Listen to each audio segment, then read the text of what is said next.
my name is Emily Hancock, and I'm here to talk to you about my resolution. So my resolution was that truth is the best way to understand the nature of reality. The word we had to define was truth, and truth is a fact or belief that is accepted. So my first piece of supporting evidence was by Dr. Perez's notes on William James. William James stated that in order for something to be true to you, you must first experience it for yourself. So he says that, you could have a triangle or you could say that you have a triangle and it has three sides. However, that is just a statement. You must first see it for yourself in order to be true to you. So my minor for this is that you must see something for yourself in order for it to be true, therefore concluding that, again, truth is the best way to understand the nature of reality. So my second piece of supporting evidence is by the Stanford Encyclopedia of Philosophy, and they found that truth and fact often get put together. So they determined this by the correspondence theory of truth advocated by Russell and Moore in the early 20th century. So again, my minor for this is that fact and truth get put together by the correspondence theory of truth, and again concluding that truth is the best way to understand the nature of reality. So my third piece of supporting evidence is by Scientific American, and they determined that in 2005, the word of the year was truthiness. They asked the question of, are we living in a post-truth world, and does a truthless world make for a lesser reality? They found that no, a truthless world does not make for a lesser reality. The reality will always exist. They just say that the truth helps us as humans to grasp the concept. So my fourth and final piece of supporting evidence is by the Indian Journal of Medicine.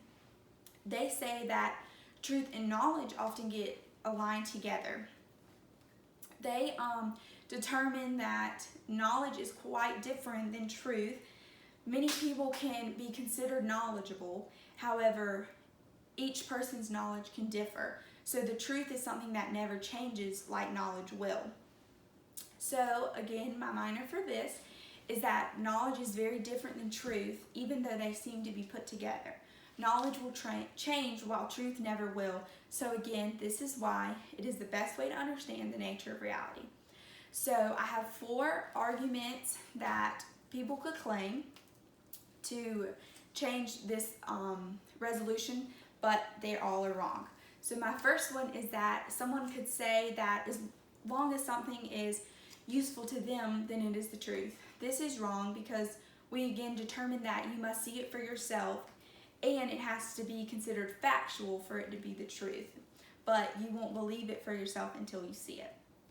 So the second one is someone could say that the truth, that as long as if something is considered a fact, that it could change. But this is incorrect because, as long as if someone says that they know something, that it is considered a fact.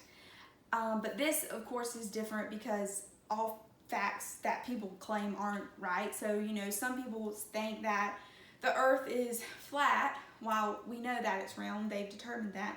But they can still say that that's what they believe, so that's what's true. The third argument is that someone could say that knowledge is the best way to understand the nature of reality. But again, we learned that knowledge can differ between people. Like, they could have the knowledge of a law, but it is only true in a good or bad sense, not a factual sense. So people's knowledge is different between each other. So again, that's why truth is the best way, because truth never changes. But I could have a different knowledge of something than you. So that's why knowledge is not the best way to understand the nature of reality. And finally, my last opposing argument is that someone could say that if there's not truth in the world, then reality isn't real. But again, we learned in the previous statements that even if there isn't truth within the world, reality still will and still does exist. Truth just helps us grasp what reality is. But even if there wasn't any truth in the world, reality still would be there. So, what is your truth? Have you experienced it? we learned that in order for something to be true to you, again, you must learn it and see it for yourself in order for it to be true. So knowledge is different than that because, like I said, we could all have different forms of knowledge, and some would be right, some could be wrong. So for instance, if you hear gossip, that is just a statement or just knowledge to you. Until you see it for yourself, you won't believe it. So with all of these supporting arguments, we concluded that truth is the best way to understand the nature of reality. Thank you for watching, and I hope you enjoyed this information.